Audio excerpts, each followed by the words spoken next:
As the world grapples with the myriad of challenges bordering on climate change, carbon trading has emerged as a crucial tool for not only reducing greenhouse emission, but also promoting sustainable development. The name is Wenson Mavoro, and welcome once again to the People's Space podcast brought to you by the Center for Trade Policy and Development. Now, today I am privileged to be hosting a very interesting gentleman that will come and, of course, break down and unpack what carbon trading and what carbon markets, what Zambia's role or positioning is when it comes to carbon trading on the global market. And this is no other than Solomon Mwampikita, all the way from the Center for Trade Policy and Development. He is the researcher for climate change and environment. Now, before we get into the nitty-gritties of our discussion today, allow me to remind you that the opportunity for you to win some amazing and awesome prizes still stands and is available. All you simply have to do is stay glued and be interactive on our social media platforms. That is Facebook under the handle the Center for Trade Policy and Development, and YouTube, and also CTPD Zambia on platforms such as Twitter and TikTok and Instagram. The more you share and get interactive on those platforms, on episodes that will broadcast on those specific platforms of the People's Space podcast, the more you stand a chance to win yourselves amazing prizes such as t-shirt, cups, mags, and of course other amazing prizes. You never know. You can also win yourself an opportunity to be able to have a one-on-one meeting to understand more on some of the crucial topics that we discuss on these platforms with our guests. Now that that is out of the way, Solomon, you're welcome to the People's Space podcast. Thank you so much. Yeah. Yeah. So obviously today, we're discussing something that is very, very technical, carbon trading and carbon market. And I'm sure some people that may be watching us right now are like, what? What is this? Yeah. But of course, you and I know that it's something very, very important. But before we get to unpack what this whole carbon trading and carbon markets is all about, first of all, tell us a little bit about yourself. Who is Solomon Mwampikita? Wow. Thank you so much. And thank you for hosting me. And it's quite an interesting topic. Like you said, looking at what is currently happening now because of the impact of climate change. So to tell you about myself, like you said, I'm Solomon Mwampikita. Yeah, I like to emphasize it that way. Yeah. Okay. Yeah. So, born and bred in Lusaka. Specifically, I'm coming from Matero. Yeah. Okay. Yeah. Just hold it right there.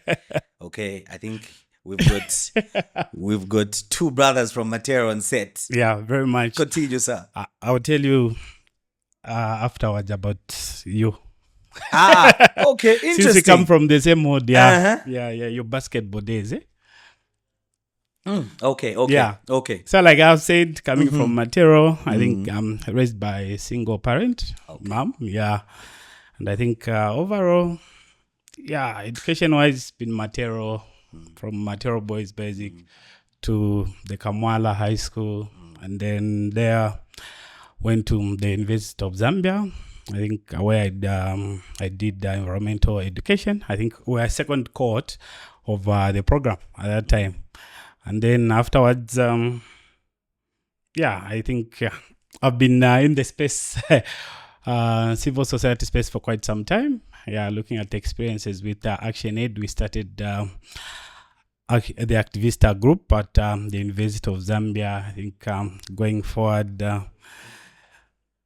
we advocated for the what's the name now?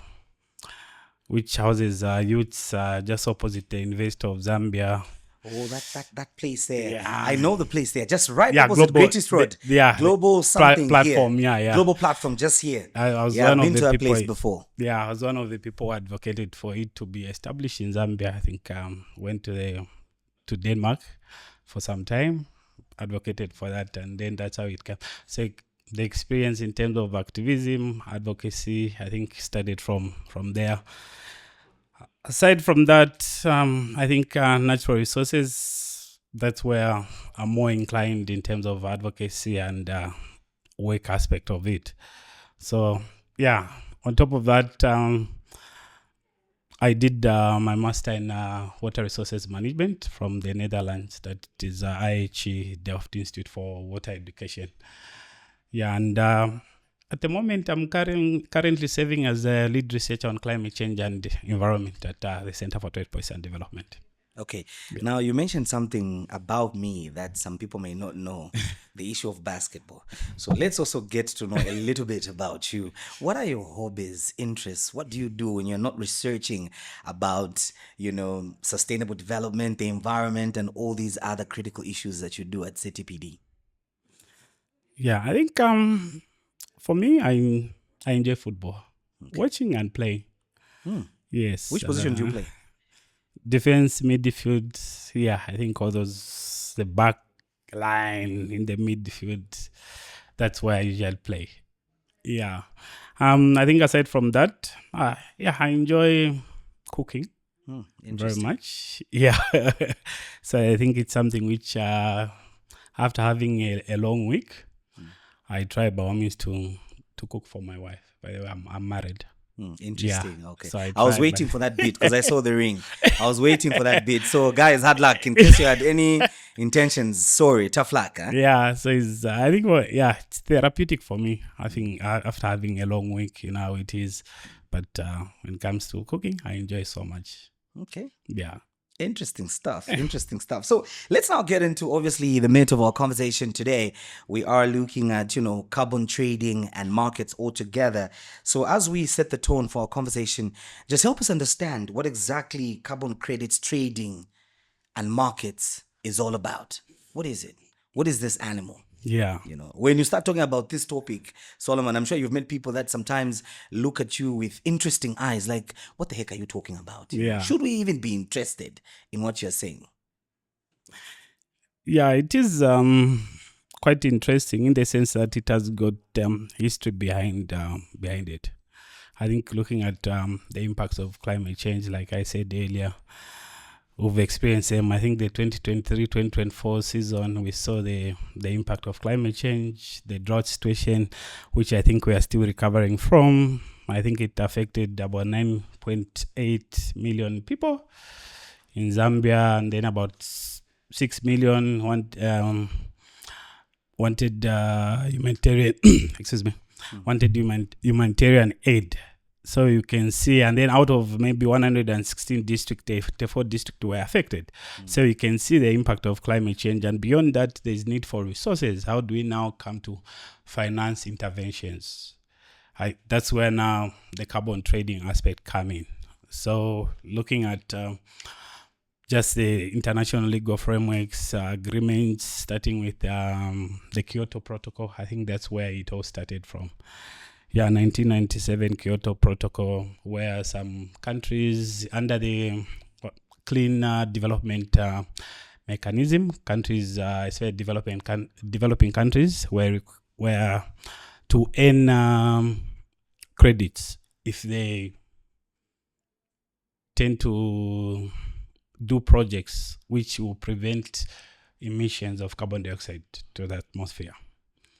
Yes, and the other part was the joint implementation, which comes in where developed countries would do implement projects with with developing countries, attend in projects which are, like I've said, maybe reducing emissions to the atmosphere, especially around the energy projects.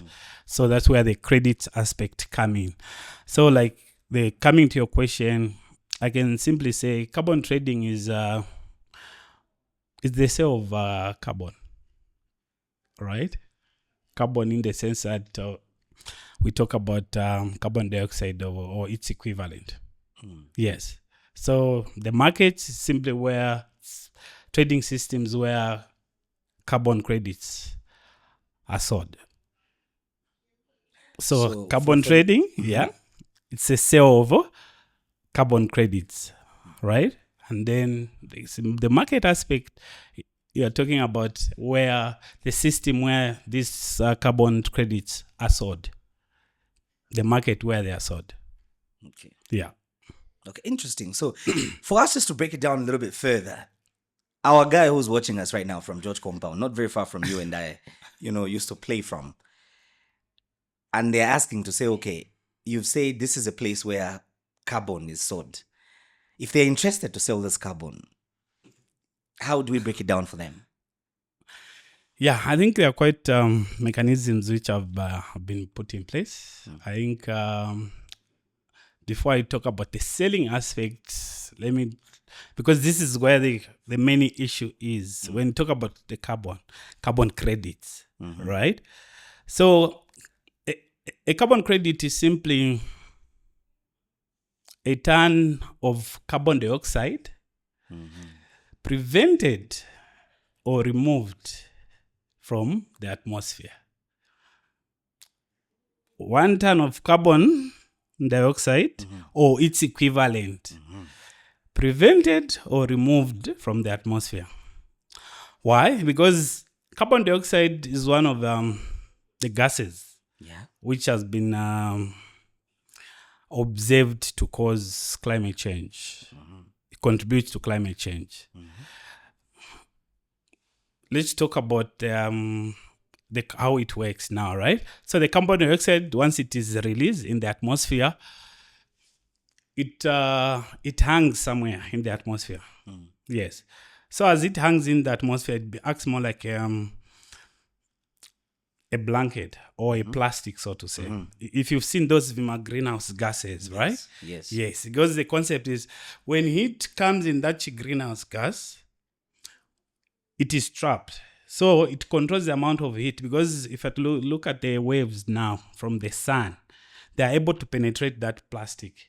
But as they hit, they pass through that, they hit whatever they hit on the ground, the plants.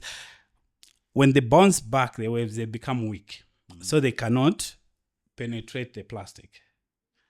So that's why now even the concept of climate change is the global warming aspect coming in the sense that the waves are able to pass through the atmosphere, the gases which have been emitted, either carbon dioxide, methane is one of them. The sun's wave are able to penetrate. When they penetrate, when they hit surfaces or whatever, they bounce back. Because we have to have the energy balance. The amount of energy which hits the earth has to be in tandem, or has to be equal to what is going to bounce back. But because of the carbon dioxide and methane and other gases, they tend to trap that heat. This is the global warming now we are seeing. So one key aspect, one variability we tend to use or to say that this climate change is temperature, increase in temperature. Yes, I think from 1960s to now, looking at the data which is there, statistics are showing that the temperature increase for Zambia should be about 1.3 somewhere there. 1.3 is kind of a lot, in the sense that just that 1 degree changes quite a lot of things in terms of biodiversity. Yeah, one example I can give you: when was the last time you saw a butterfly? When was the last time you saw a... That's interesting. Yeah. Can't think of it. Can I remember? No, I can't actually. Yeah, so you're looking at biodiversity as well. In terms of maybe the heat, when it increases, we are not sure how it is affecting these other organisms, right? So now, how do we intervene in terms of making... You mentioned something very interesting, Yeah. the issue of carbon dioxide. Yeah. My basic science reminds me that we breathe out carbon dioxide. So do we also contribute significantly as human beings whose population trajectory is on the increase at the moment? Yeah, which is quite interesting. I think it all goes back to the data now in terms of research. Has it been research how much maybe carbon dioxide we contribute? I think it's another conversation for another day, or I think scientists can take up that and see how much we are contributing. So now that's where now the credit aspect comes in. So, like I've said, 1 ton of 1 ton of carbon dioxide prevented or removed from the atmosphere. That's what we call carbon credit. It's a credit in the sense that we are owing to Mother Earth, so to say. So companies now come in as well in terms of buying those credits. It's more like a slip to pollute more. Yeah. It's a slip to pollute more in the sense that you are saying what we are doing, it is emitting a lot of carbon dioxide. But since we have the responsibility, we are more like owing the earth. What can we do? So you are buying off.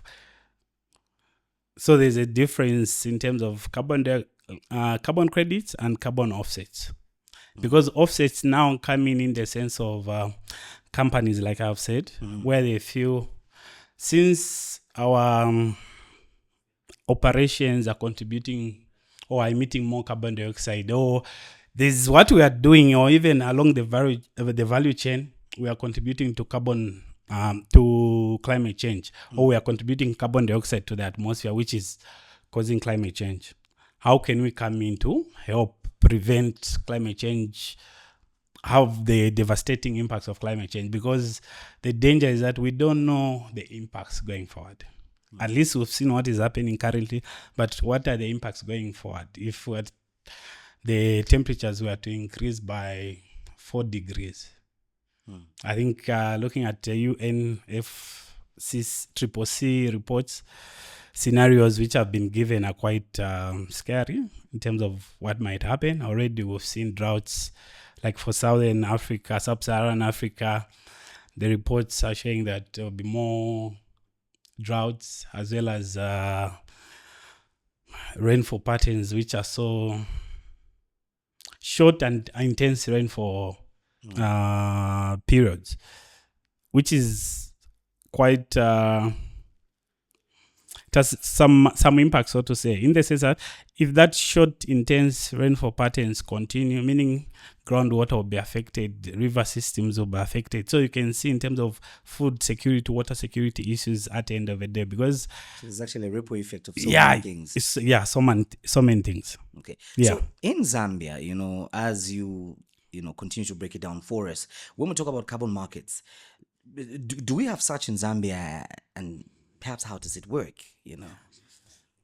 Yeah, at the moment we don't have any market in Zambia, because you have to there are quite a number of aspects which are required for you to come up with a market.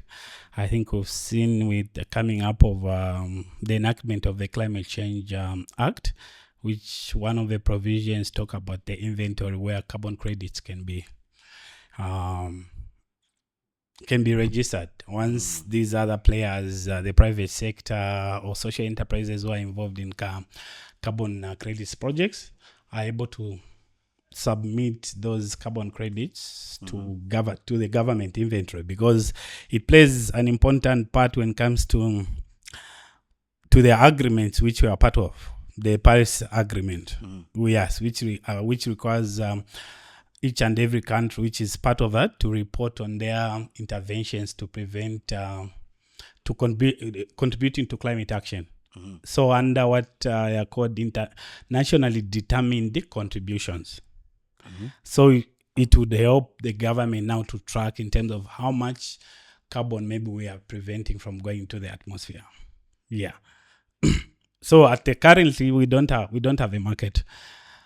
But what's been happening when it comes to these other players who've already started, who are already engaged in carbon credits projects, they've been selling at the voluntary market.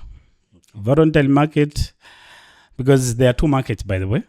There's one which is compliancy, and there is one which is voluntary. That's where most of companies now, like I said earlier, in terms of their corporate social responsibility, they feel we are also contributing to climate change, but how do we reduce its impact? How do we take part in climate action? So for them, it's more like CSR. That's where the voluntary markets, the voluntary aspect of it, where they are buying the credits. For those companies which are preventing, which are capturing, if they've come up with technologies which are able to capture that carbon dioxide, they are able to sell those credits. So is this carbon trading a lucrative venture? It is. It is a lucrative venture, right? Yes. Now that we have the Ministry of Green Economy and Environment in Zambia, Is there a deliberate strategy for us to invest to develop the tools to be able to have the requisite infrastructure to be able to trap, measure, and have the necessary inventory that we can take to either the global markets and all these opportunities where we can sell and make more money as a country? Yeah, I think we are in the right direction at the moment. Just looking at what's been happening, I think if I to look at just the legal framework in general, it's there. We start with the Forest Act. I think Forest Regulations of 2021. That's where you find the sale of under RED Plus projects. That's where the starting point, I think, in terms of under the voluntary market, where players have been able to come into play, sell under the voluntary carbon markets. So the climate forest carbon stock regulations of 2021. It's one of them. We have the guidelines which were done in 2022 and then improved in 2023, which just focus on carbon credits, trading and markets in Zambia. Now we've got the Climate Change Act, which has been enacted, which talks about the inventory. We talked about all these measures. I think we are a step in the right direction, but at the moment we still have some challenges in terms of technical the capacity aspect of it. The people can measure in Zambia, right? The verification aspect. I think at the moment what's been happening when it comes to verifying those carbon credits, it's the international. We've got players who are verifiers like Vera, American Gold Standard, others. So those are the people now. Do we have an African company, say even outside Zambia, that has the requisite capacity to verify the carbon credit stock for a country? Yeah, none I know of at the moment. So most are coming from outside because they are the same people now who act like brokers who are selling on behalf of the project developers. So you can see how just the market works. So that is the market arrangement. Yeah, it's a market arrangement. So once they verify, there are certain standards they look forward to see. Have people encroached in that? Like for Zambia, maybe I can give an example. One key resource we have is the forest, right? So most of the projects which are currently happening in Zambia are more on the forest part, forest conservation. Okay. Yes. So you'd find if a size of forest is being conserved or is being taken care of by the community. I think one thing I also missed is the forest regulations of 2021. They talk about joint ventures. That's where the players in Zambia now, the private players, have taken advantage of, because it requires a community. If a community wants to manage the forest, they can apply to the director of forest under the means of green economy. Yes. To say this area, since it's in our area, we're part of this community, would want to start managing this piece of land, which has a forest. So once they apply, they start managing it. But I think now the players, the developers have taken advantage of that clause already, where they go now to the community to sort of organize them, make them apply, and then they start managing. Because again, another clause there talks about joint ventures. So you can see in terms of the legal framework how the players have able to take advantage of that and venture into carbon trading. Okay. So they go to a community, sort of organize them, which is a good thing in my view. Yeah. And before we just get on a break, as you mentioned on that same legal aspect, is it mandatory or is it obligatory under the same legal framework to say, if I come as a player that has a financial mass and technical capacity, organize a community in George Compound to be able to manage a forest reserve, is there obligation for skills transfer, technical transfer? Yeah, I think those are some of issues we found when it comes to the carbon trading.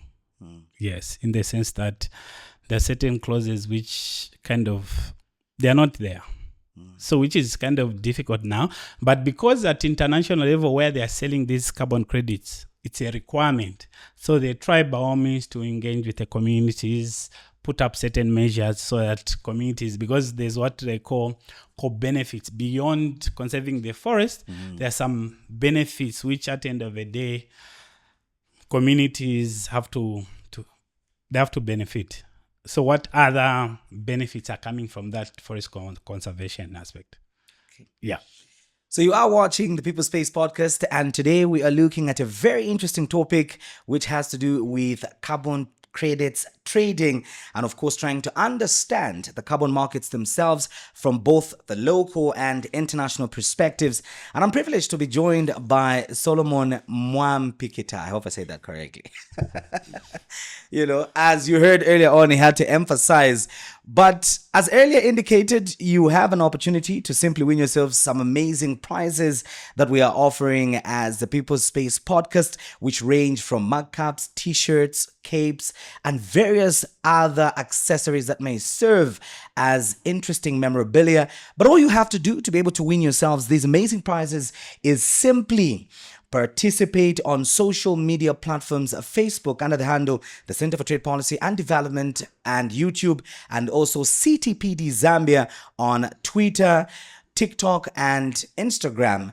And we do share our episodes on those particular platforms, and all we simply require all of you is to be interactive, share, and in case you put a comment or tag a lot of people and your comment or interaction, goes viral or receives a whole lot of traction, that on its own gets you the opportunity to be able to be a recipient of those amazing prizes. We'll take a short break and we're back soon, and we will talk about what Zambia is doing and how as a country we can position ourselves to be able to capitalize on the carbon trading markets at a global level. And also, as you may be aware, Zambia right now grapples with various fiscal challenges as a country. But of course, you heard earlier on from Solomon that carbon credits trading provides an opportunity where we can raise money to be able to finance some of the climate change initiatives and programs that are meant to mitigate. How can we do this? After the break, Solomon will be able to give us some answers.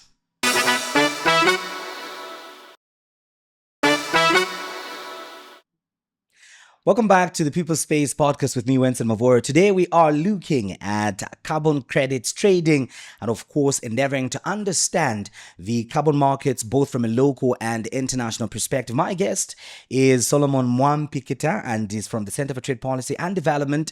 He is the expert there who is in charge of research on climate change and environment. And we are of course delving into a whole lot of areas just to understand and unpack this important aspect that is critical to also help us raise revenue that could play a crucial role in terms of financing some of the climate action interventions that we can employ as a country.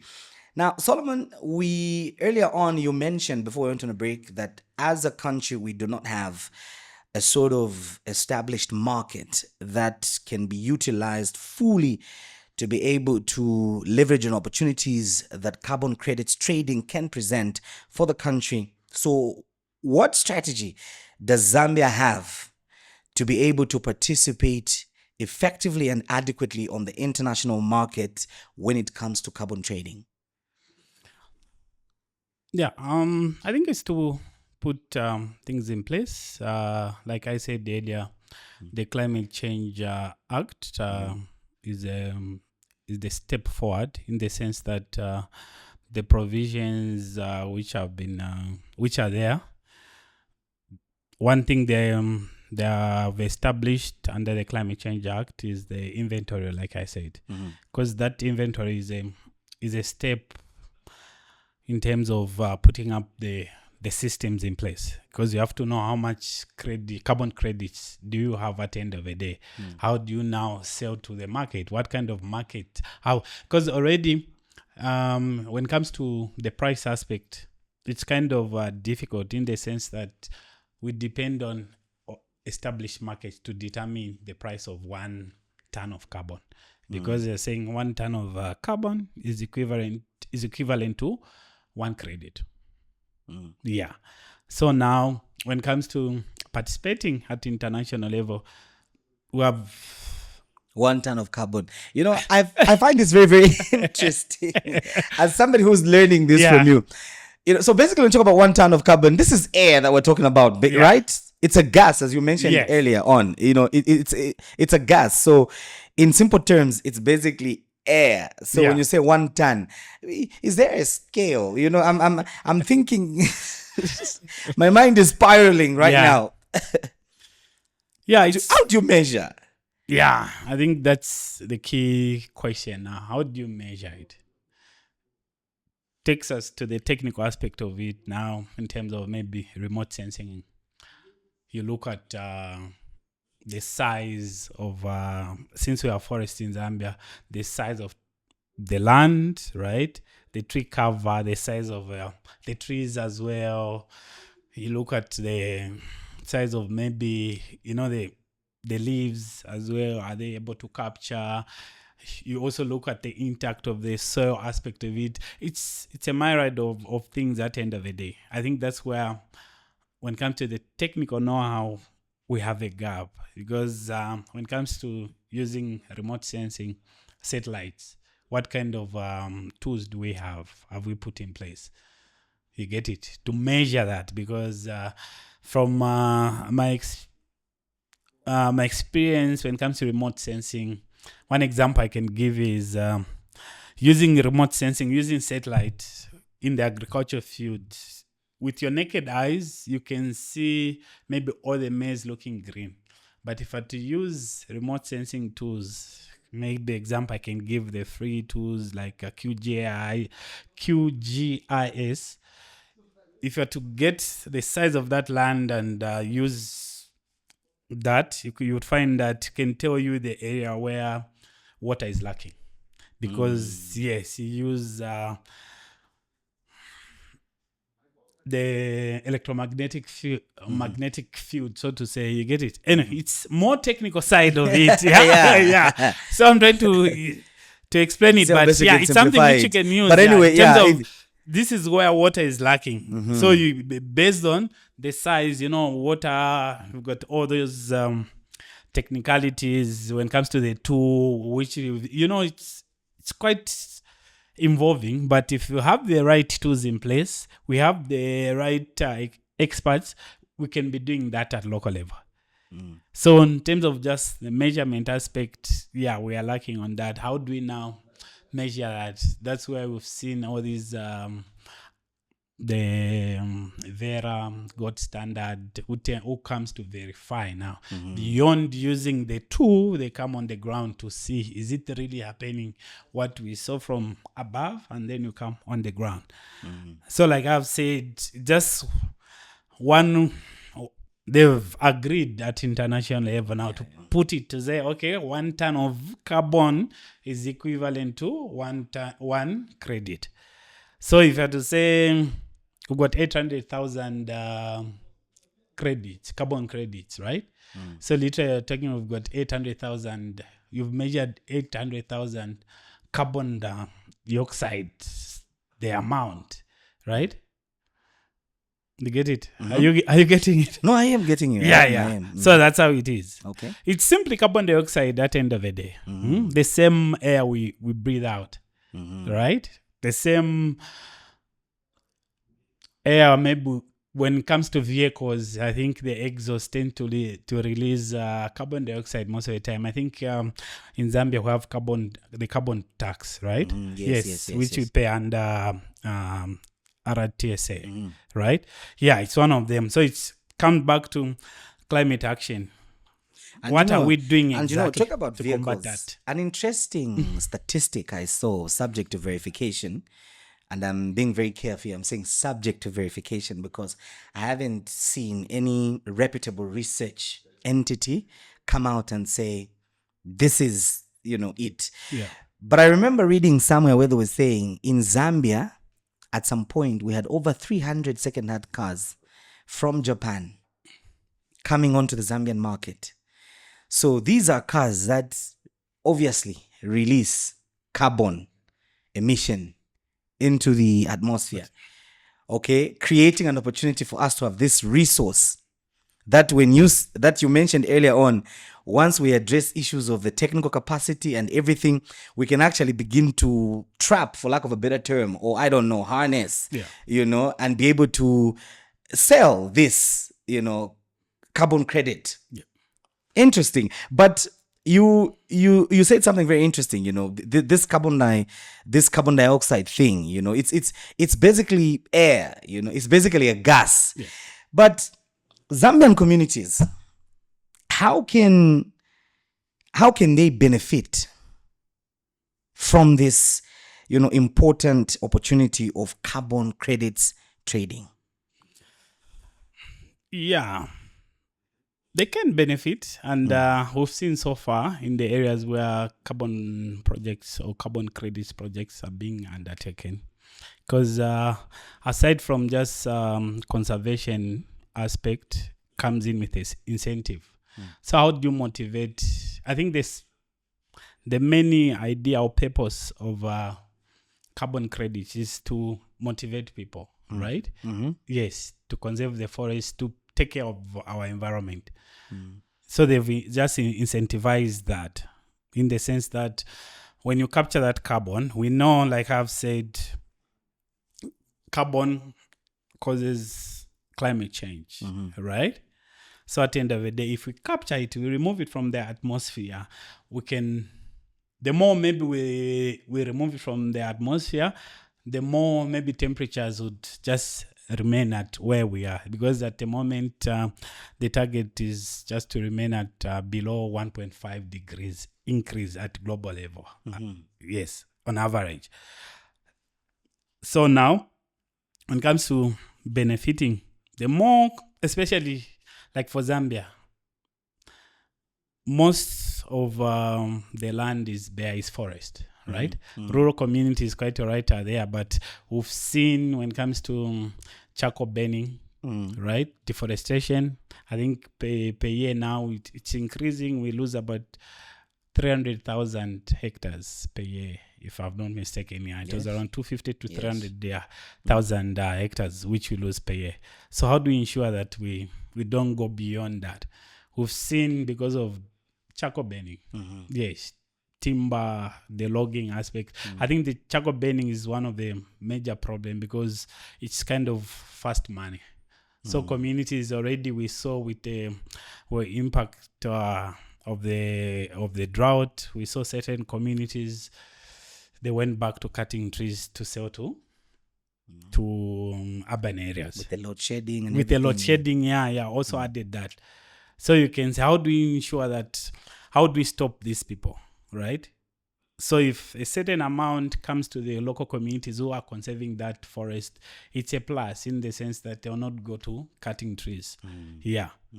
So communities can benefit in a number of ways. One of them, it's community development. Incentivizing. Yes, because resources will come to that community who are conserving that piece of forest, or who are involved. Because aside from forest conservation, there's also the agriculture side of it, smart agriculture. If you talk about agroforest, minimum tillage, all those aspects, because you're ensuring that you are not,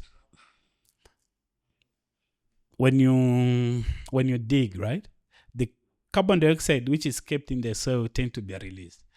But if there's minimum tillage, you're just small, you put your seed, it grows. So meaning mechanization also can play a part. Yeah, can play a part.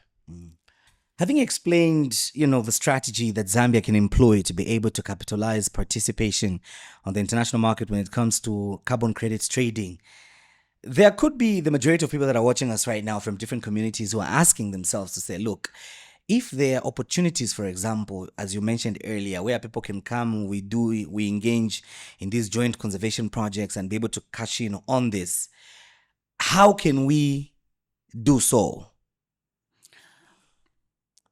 Yeah, I think it all starts from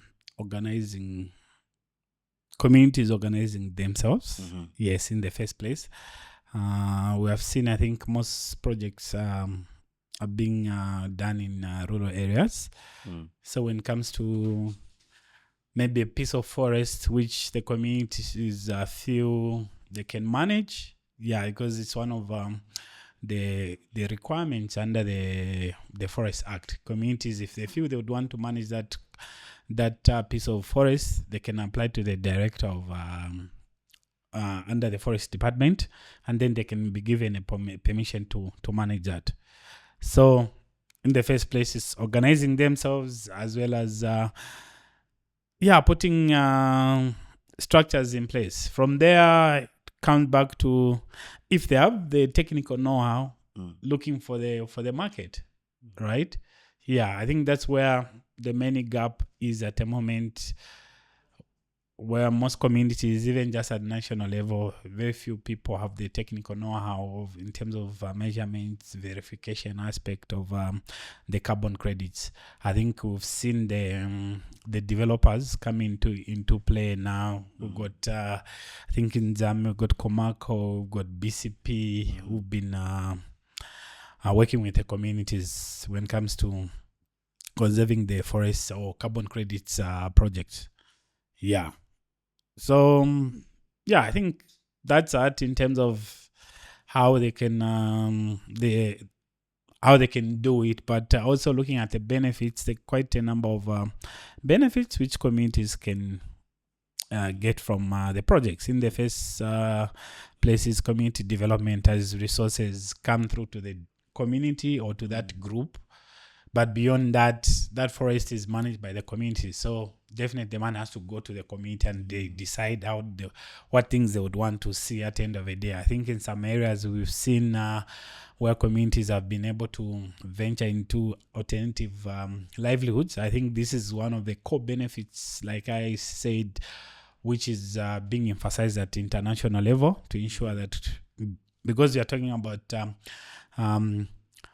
building a resilience among the community members or communities. So in case there's a drought, in case there's floods, what other things can they venture into, or what other things are they doing, the community, to cushion that? Because climate change, like we know, it has impacted on agriculture production.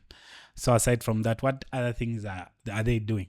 So you can see in terms of community development, and there's some communities we've seen where they've been able to build certain structures. One example I think I can give at the moment is I think Chief Nyampande's area, where they've been able to build a shed, and that shed is usually government tend to rent when it comes to FISIP, when the seed or other fertilizer and the like, when they come to that community, government tend to rent that infrastructure for storage. So you can see in terms of how it also helps communities to have resources. Aside from that, I think job opportunities for those who tend to act as forest guards, because they have to go around to ensure that there's no one who is encroaching, no one who is cutting the trees, no one who is setting up the fires. I think there are quite a number of benefits when it comes to the community. I think the key is the incentive which comes to the community, and they can decide how they'd want to use that money. You mentioned something very interesting, the issue of technical capacity, which in my view largely borders on knowledge. We have institutions of higher learning in this country that offer environmental management programs. Are they up to date when it comes to capacitating future professionals that can come and play a key role in bridging this gap that you've identified as a challenge, or there's some work that needs to be done with the curriculum, in your view? I wouldn't say they're up to date, but I think it's a wake-up call, looking at what is currently happening, because there's money at the end of the day. I think we've heard in some communities where these key players have announced we have given $17 million to, was it $3.84 million to 17 chiefdoms, if I remember very well. That was should be BCP. yeah, as well as Comaco, they've been able to give such kind of amount to communities. And when we did a spot check in these communities, we've seen in terms of how much they've been receiving, you'd find communities have been able to receive as just maybe one community or village, they've been able to receive maybe 300,000, 400,000 kwacha. I think which is money at the end of the day, right? It's quite yeah, when looking at our standards at the moment, which has been able to help these communities. But when it comes to a higher learning institution, I think it's a wake-up call. Yes, how do we take advantage of what is currently happening? How do we build that capacity now going forward? Because already the main gap, like I've said, it's on the technical aspect of it. Yes, we might have all these policies, legal framework in place, but those nitty-gritties come into play now. Yeah. Okay.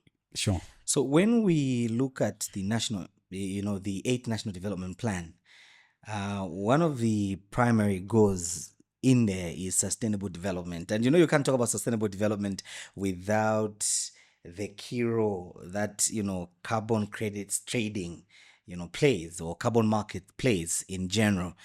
In Zambia, would you say right now we are on course with regards? I know you touched on a little bit, earlier on when you were explaining, but would you say we are on course with regards the role, or how can carbon markets enhance the achievement of this important goal of sustainable development that we hear a lot? In fact, sometimes I feel like politicians abuse this word. Everyone just says sustainable development, development.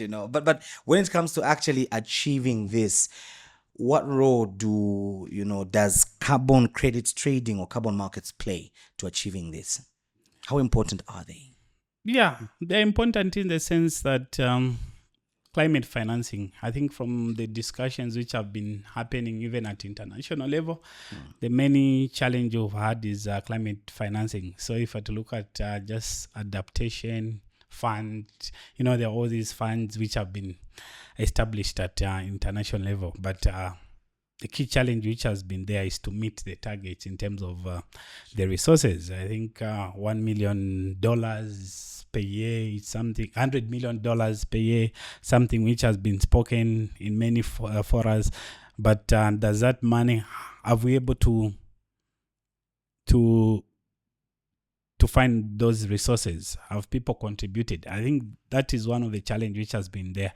Now coming back to our context, I think it's something which is a plus in terms of achieving sustainable development. I think these resources, if we do what is required or what is right, I think it can contribute to sustainable development. Because maybe one aspect I can cite is the provision where the Climate Change Act has created the Climate Change Fund.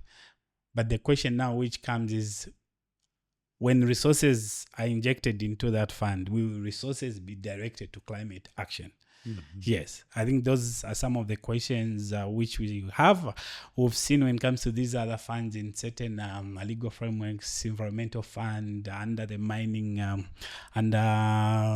as well. There's all those, but are the funds there? Recently, I think we saw what happened in the copper belt, the pollution. Yes. Are the resources there? Did they get part of those funds channeling to that? I think that's where the key question is at the end of the day. Yes, we've seen efforts being done in terms of achieving sustainable development. If I had to look at the 8th National Development Plan, I think it's one of national development plans which has got environmental sustainability as a theme on its own, which I think which is a pillar, which is a plus, but it all borders on the implementation aspect of it at the end of the day. Implementation obviously requires money, and talking about resource allocation, which you raised there, a very, very fundamental element, if at all, everything we're talking about here is to make sense. But looking at the way we've been allocating resources, the environment, we talk so big when it comes to, the environment. We're part of the Paris Agreement. We're part of these conventions and charters and whatever you may call them. But when it comes to resource allocation itself, in my view, I would say we don't usually put our money where our mouth is, and when you talk about leveraging the opportunity that carbon credits trading or even just setting up a market itself is concerned, obviously you need money. Definitely. Shouldn't we be, starting to progressively increase allocation when it comes to environment when we are talking about important documents such as the national budget? Yeah, I think if you've seen for the past 5 years or so, just past 10 years, when it comes to allocation to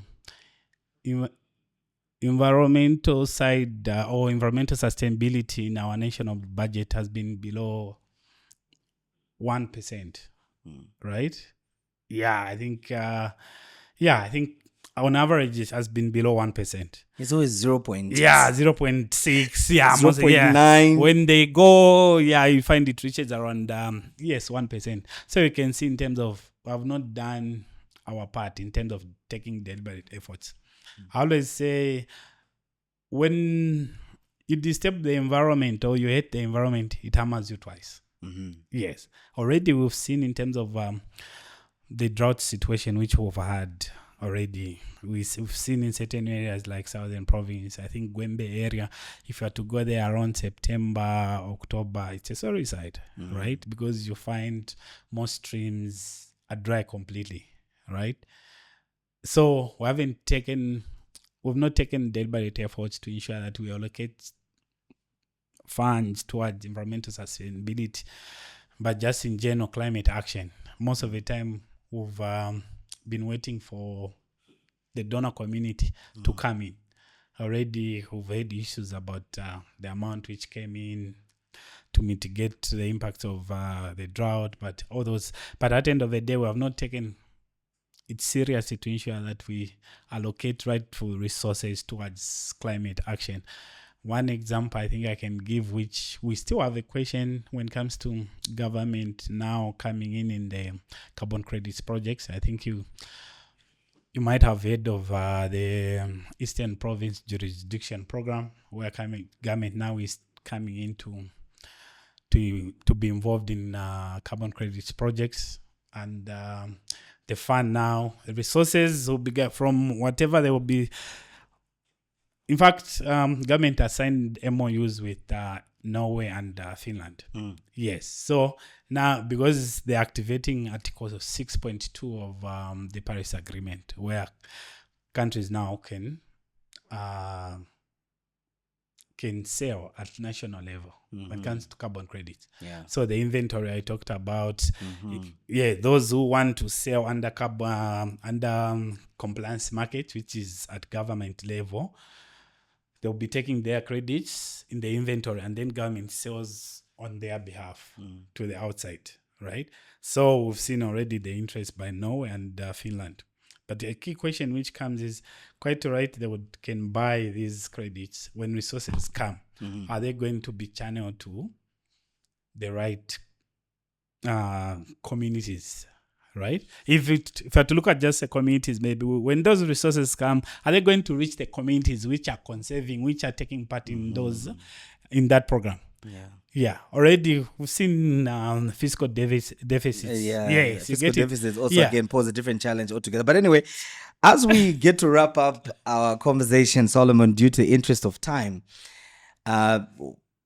just the word compliance market itself speaks to a certain standard and quality specification that the carbon credits themselves must meet to be able to be traded successfully on the global market. What can we do to ensure the integrity of the carbon credits when it comes to Zambia? I think first and foremost is transparency. Yes. I think this is what has been lacking for some time, even in the voluntary markets. We've seen the players, when resources come, they'll just say, this is the amount of money which goes to the community. But do we know how much they made out of that? That is where the problem has been, right? So that's where we're, like I was saying, we've seen government now coming into play to cushion that when it comes to transparency, because when those players who are involved in carbon credits projects were able to deposit their credits with government sales on their behalf, and resources will be known. This is how much went to the government. But I think it all comes back to accountability aspect as well. It's one of the challenge which we are foreseeing by coming in of government, in the sense that when resource are they going to ensure that those resources reach the right people at the end of the day? Because if it's not going to be done, like I said, fiscal deficits, if resources are going to be channeled somewhere else, we'll find that communities will go back to cutting the trees. Yeah. At the end of the day, when verifiers come on the ground, you'll find that they've encroached, resources will be coming down. So those are some of the issues. If we're not going to mitigate such, those are some of the problems we are foreseeing. And also the benefit sharing is one of them. Yes. How do we ensure that communities benefit adequately? Yeah. In less than a minute, allow me to borrow a minute from my producer, who obviously might scold me after this. But for the sake of the people that are listening to us right now, and I know that we have policymakers that keenly follow our podcast, what would you recommend, or what would be your final words to the policymakers with regards promoting the issue of carbon credits trading and markets in Zambia, briefly? Yeah, I think as a nation, it gives us an opportunity when it comes to resources, finances, to help communities. However, there's need to put our house in order. Like I've said, benefit sharing mechanisms. How are we going to ensure that communities benefit adequately from carbon credits projects? I think that's where the key issue is at the end of the day. How do we ensure our communities benefit adequately? Because if you're not going to do it right, it's like we are digging a hole for ourselves, right? Because an opportunity has come, but we're not putting things in order. So communities will go back to cutting the trees. Those resources, those funds, will not see them. At the end of the day, we'll receive the impacts of climate change. They will not wait for us. Climate change is impacting everyone. Whether you have resources, you don't have, it is impacting everyone. We're talking about food security, water issues. So for the policymakers, this is what I've been, I think, talking about when we appear before the communities. How do we ensure that communities adequately benefit, and how do we ensure that communities are protected at the end of the day? Yeah. Thank you very much. Thank you. So my guest has been Solomon Mwampikita, all the way from the Center for Trade Policy and Development. He is the lead researcher for climate change and environment, and we've been discussing the issue of carbon credits trading and, of course, understanding the market from a local and international perspective, exploring the opportunities that Zambia as a country can look into to be able to raise capital or funding that is necessary for the implementation of climate change interventions that are critical to be able to ensuring that the country remains on course when it comes to attaining social and sustainable economic development. And one of the key things that Solomon mentioned is the issue of the trickle-down effect when it comes to resources. When we talk about the successful implementation or the successful utilization of this critical tool of carbon credits and, of course, exploration and utilization of the markets themselves, and this predominantly centers on communities themselves, there has to be that trickle down of resources if at all some of these projects are to grow on a larger scale. I think that was the clarion call from Solomon himself.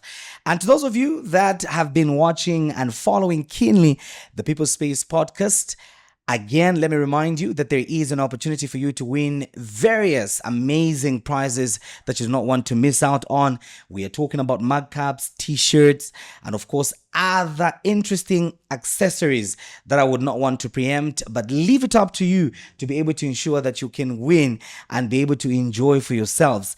All you simply have to do is be interactive on the social media platforms where we broadcast the People's Space podcast. That is Facebook under the handle the Center for Trade Policy and Development, and YouTube, and CTPD Zambia on TikTok, Twitter, Instagram, and of course other social media platforms. So while this on any episode of the People's Space podcast, all you simply have to do is comment, tag people. If your comment gets more traction or gets more shares, you do stand a chance to be that lucky winner that of course can walk away with amazing memorabilia and other prizes. And we've been mentioning that some of the prizes include not only accessories, but also getting an opportunity to meet some of our guests, such as Solomon, to get further understanding on some of the topics that we talk about. And beyond that, any other question that you may want to interact with our guests. So that particular interaction on our platforms accords you that opportunity. So let's get talking. Let's get interactive. For me, Winston Mavoro, thank you for watching. The conversation continues. See you next time.